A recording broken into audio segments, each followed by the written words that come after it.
Penolakan permohonan 7 terpidana dalam kasus Vina Cirebon adalah satu bukti yang sangat nyata bahwa rasa keadilan bagi rakyat kecil di negara yang katanya kesatuan Republik Indonesia ini sudah hilang, dan yang tersisa keadilan untuk orang-orang kaya, keadilan untuk para pejabat dan keluarganya, keadilan untuk kelompok oligarki dan para pemilik modal, dan keadilan untuk mempertahankan eksistensi dan integritas institusi pemerintah dan aparatur penegak hukum. Betapa mirisnya Indonesia, negara yang katanya sudah merdeka, tetapi kemerdekaan itu tidak berlaku bagi nasib rakyat kecil karena ketidakpastian masa depan serta perlakuan ketidakadilan semakin mengancam rakyat kecil.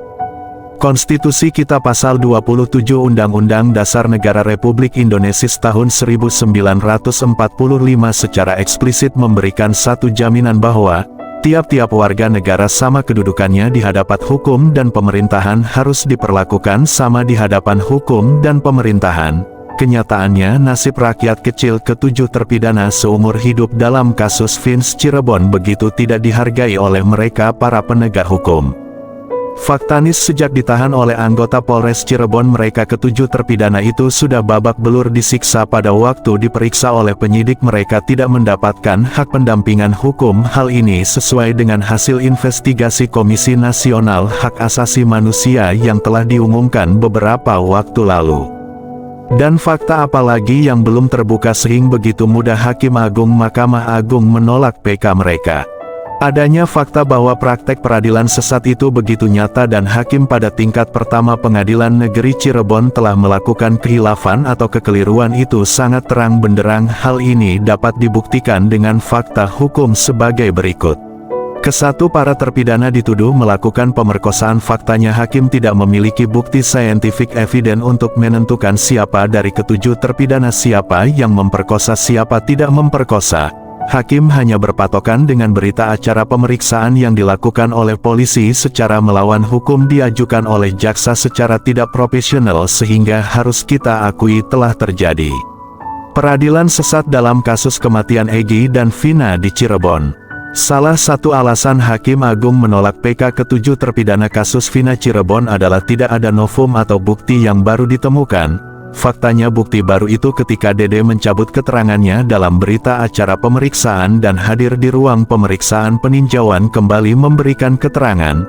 Bukti lain HP rekan Vina untuk membantah berita acara pemeriksaan polisi, dan bukti saksi warga di sekitar tempat kejadian tidak melihat adanya keributan atau perkelahian. Jadi jika hakim beralasan tidak ada novum, itu sangat tidak beralasan.